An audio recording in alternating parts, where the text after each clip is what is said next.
Hello everyone and welcome to the channel. I'm back to break down this 6-game NBA DFS slate on DraftKings. Before we get into it, if you do enjoy the content at any point in this video, if you could please leave a like on this video, subscribe to the channel, hit the notification bell, I would greatly appreciate that. YouTube continues to tell me that the majority of my audience is not subscribed, so if that is you and you keep returning these videos and you're enjoying, if you could take 1 second, hit that subscribe button, that would be awesome. And then if you are new to the channel and you find that throughout the video you're liking the content, if you could do that as well.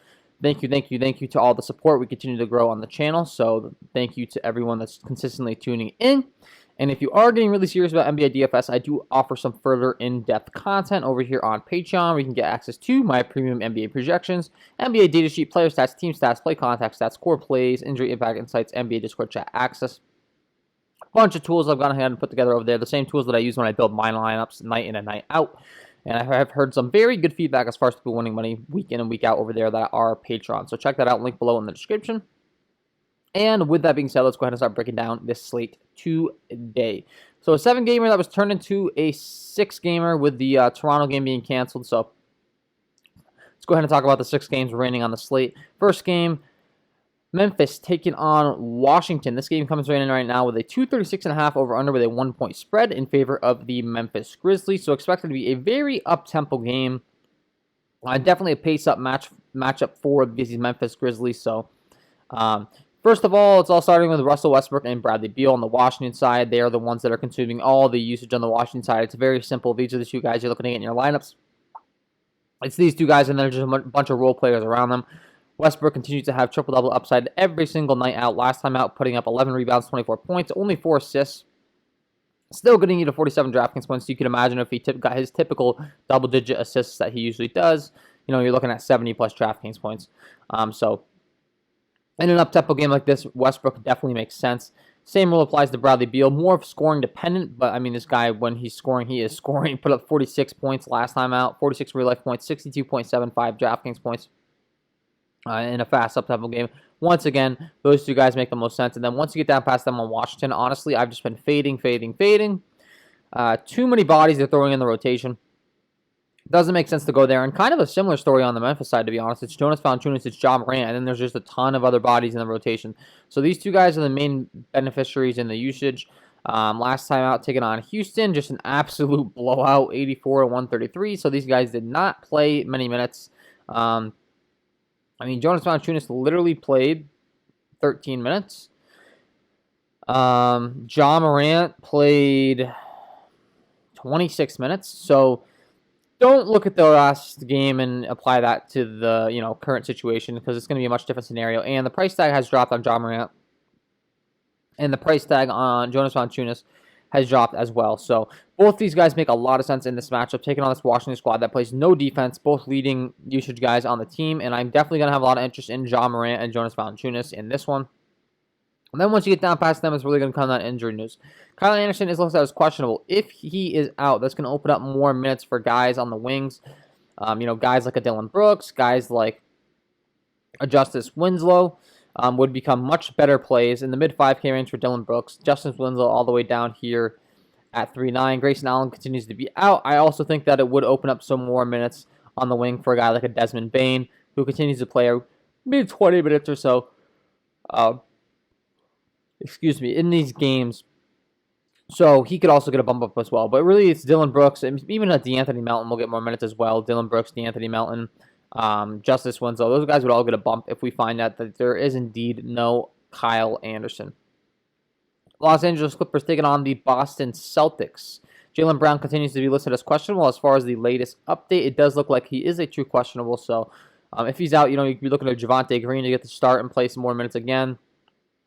As far as the Vegas lines are concerned, right now this game comes in with a 222.5 over-under with a 4-point spread in favor of the Los Angeles Clippers. So expected to stay close, not exactly expected to be the fastest-paced game, but expected to stay close. So that does factor in a little bit when it comes to these 2 teams, both talented if the game's going to stay close. We're looking at Kawhi Leonard, Paul George on the Los Angeles Clippers side. Both these guys soaking up a lot of usage, and especially in games that are close.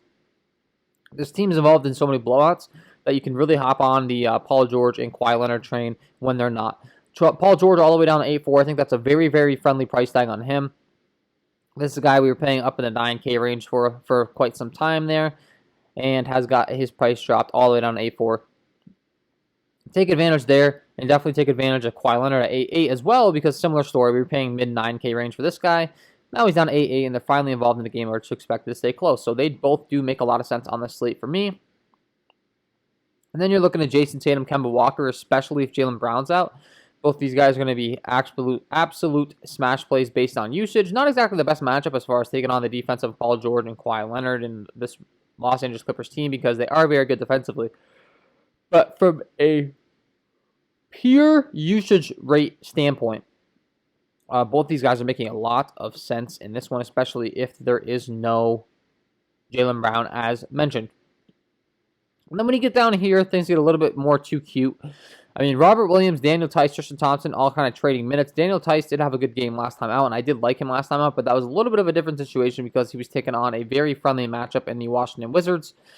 This time around, not so friendly, so not really looking to go to anyone down here, to be honest. It's the core pieces in this play, or it's the core pieces in this game, and that's kind of 2 games in a row here. We're talking about teams with, you know, some core star players and then kind of fizzing out into just all role players, so I'm not all too interested. So as we go along here, I think there'll be some value that'll open up that we can talk about some more lower priced plays.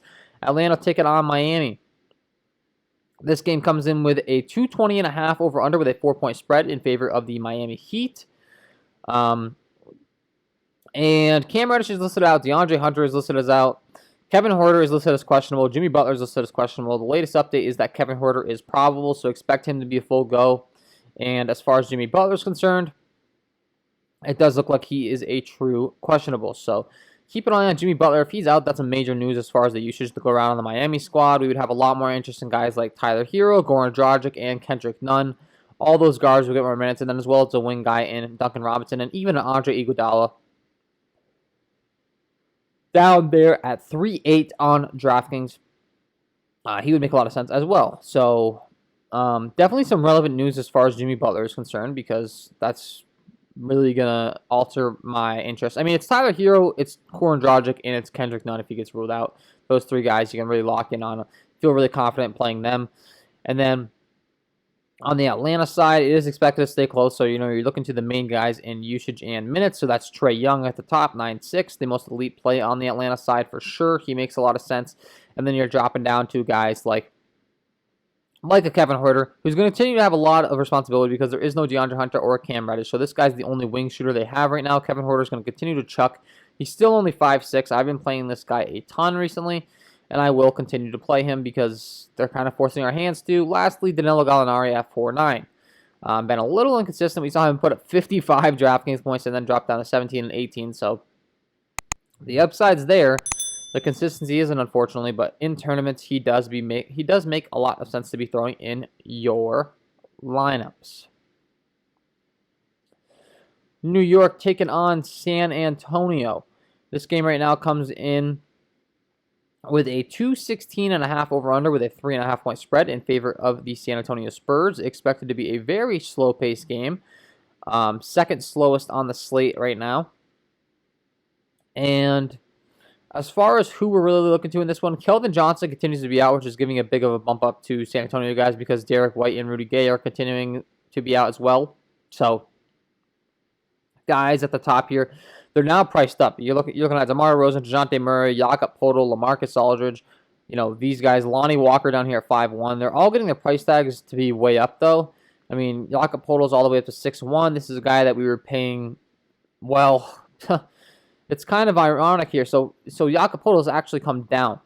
He was up there at 6'6" last time out. He's up at 6'1", so he's an exception to the rule. So it caught me in my footsteps there. But Jakob Poeltl is actually cheaper. So continue to play him with some confidence, actually. LaMarcus Aldridge down here at 5'8". His price tag's come down as well, but he makes a little more sense. He only played like 15 minutes, so his limited ability to play minutes kind of makes sense that his price tag's dropped. And then you're looking at DeJounte Murray and DeMar DeRozan, whose price tags have continued to raise.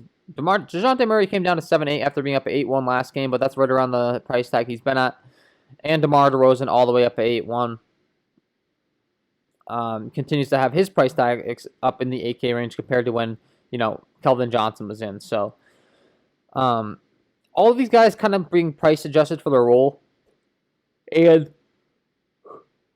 excuse me, all of these guys in a slower pace game. Now, Lonnie Walker at 5-1 put up 38 DraftKings points last time out, played 37 minutes. I will continue to have interest in him. Just keep in mind they were playing the Brooklyn squad. It was a much better matchup.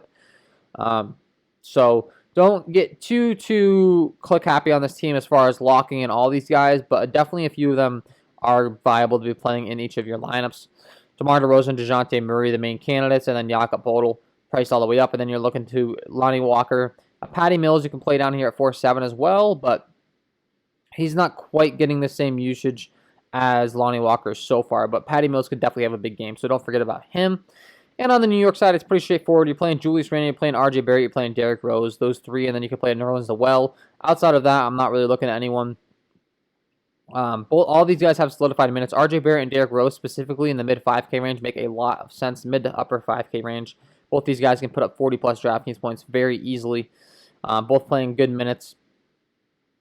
And yeah, these guys just both make a lot of sense. So, especially in their price range, definitely have interest in them. And lastly, Nerlens Noel, as I mentioned, at 5-2. There continues to be no Todd Gibson. This guy's playing 40 minutes a game. Finally saw him have a big game last time out. We've been waiting for this. 35 DraftKings points. Still only priced at 5-2. Continue to play him and feel good about it. Denver taking on Milwaukee. Finally, a bit of a better game here. This game right now comes in with a 235.5 over/under, 6.5 point spread in favor of the Milwaukee Bucks. And as you can see on my spreadsheet behind me, it's very clear there are two games on the slate that stand out. It's the Milwaukee-Denver game, and it is the Washington-Memphis game. So here's game number 2 that stands out. JaMychal Green, Paul Millsap, Gary Harris all continue to be listed as out, and Frank Capazzo is also listed as out. So as far as who we're listening or who we're looking to in this one, pretty straightforward. On the Denver side, you got Nikola Jokic, Jamal Murray, Michael Porter Jr., Will Barton. These 4 guys are really dominating the usage. I'm going to have a lot of interest in them. They're going to need their services to keep this game close. Nikola Jokic at 10-8 makes a lot of sense as a pay-up option. Jamal Murray makes a lot of sense. Michael Porter Jr. makes a lot of sense. Will Barton makes a lot of sense. Looking at these guys' game logs, they're all playing mid-30s to upper 30 minutes. All really producing here. And literally every single one of these guys has 50-plus DraftKings points upside on any given night. Michael Porter Jr. putting up 37, 35, and 43. Got his price tag actually dipped down to 6-7. Will Barton all the way at 5-4. I think he's way too cheap for his role. Putting up 32, 26 DraftKings points the last 2 times out. 5-4, this guy's very capable of putting up mid-30s, 40-plus DraftKings points. I like him a lot. And then on the Milwaukee side, Jrue Holiday is expected to return, so that's going to make a bit of a difference in the rotation and stuff. Now, Jrue Holiday was limited in his first game back, so how many minutes he plays in this one will be a big factor. If he's still limited, we're looking to big guys in Chris Middleton and Giannis Antetokounmpo. Both make a lot of sense. Both are going to take a lot of usage. Both make a lot of sense anyways, even if Jrue Holiday's in. But I would like these guys even more if we find out that Jrue Holiday's still somewhat limited. If Jrue Holiday's a full go, that is going to dig into their usage quite a bit. And Dante DiVincenzo at 5-1 is going to become a lot less of a valid play as well. So keep an eye on that Jrue Holiday news for sure. And then Monte Morris down here in Denver continues to see a lot of minutes as well. At 4-6 now, he hasn't really been producing all too much. 22, 28, 20, and 15 DraftKings points. So, just buyer beware there, but he continues to get the minutes, so he could have a big game for you. And there is no Campazzo. So maybe even a PJ Dozier down here at 3-2, who might get some more minutes as well, playing 18 minutes last time out. Only at 3-2, he could be a sneaky value play on this one. Last game on the slate, we got Phoenix taking on the Los Angeles Lakers. This game right now comes in with a 215.5 over-under, a 2-point spread in favor of the Los Angeles Lakers, and this game is going to be a defensive battle. Not going to have a lot of interest in this one from a fantasy point aspect, to be honest with you. Kyle Kuzma is listed as questionable, but he is more so probable. So, yeah, I'll be honest with you guys. This game's scary as far as fantasy points are concerned because both these teams have been very good defensively. I don't really think I'm all that interested in anyone. LeBron James at 10-7 continues to have a bunch of usage. I think the pace is going to slow him down too much for my liking. I'd rather play some pay-up options in the faster-paced games like Bradley Beal, Russell Westbrook, Nikola Jokic, Giannis Antetokounmpo, any of those guys, Trae Young. Rather we be going to them, I think, on this one. And same rule applies for these guys on the other Phoenix side. Devin Booker, Chris Paul, DeAndre Ayton. Out of all these guys, my favorite option would be Chris Paul just because of how on-ball dominant he is in the mid-7K range. I think you could take advantage of his price tag, but Other than that, honestly, I'm really not looking at anyone in this game. You can play a Montrezl Harrell, you can play Jay Crowder down here, getting solidified minutes as role players on both teams, but honestly, those would probably be the players I had the most interest in this game, these mid-range guys, because we mentioned we need some mid-range value. Dennis Schroeder, Montrezl Harrell, Jay Crowder, those three guys would make the most sense in this one. And that is my overall breakdown of the 6-game slate. Before I let you guys go, I got to give you my lock of the night. Let's get into it.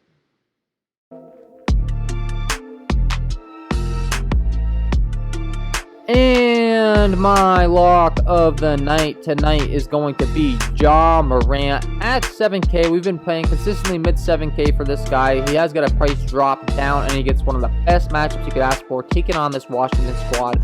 Fast, up-tempo game. This guy's a very good DK point per minute producer. I think he can really have a big one in this one, especially only at that 7K price tag. You're looking at 50-plus DraftKings points upside, and 7K is not going to be enough to talk me off playing this guy. Absolutely love him tonight, and Ja Morant is my lock of the night. So there you have it, guys. Ja Morant. Get him in your lineups, and that is all from me in this one. If you did enjoy the content, if you could please leave a like on this video, subscribe to the channel, hit the notification bell, that would be greatly appreciated. And then don't forget to check out, if you're getting very serious about NBA DFS, my Patreon package, link below in the description, as well as all the other KJK DFS links. Got a bunch of good stuff down there you can check out. Wish you all the best of luck tonight, and we will see you in the next one.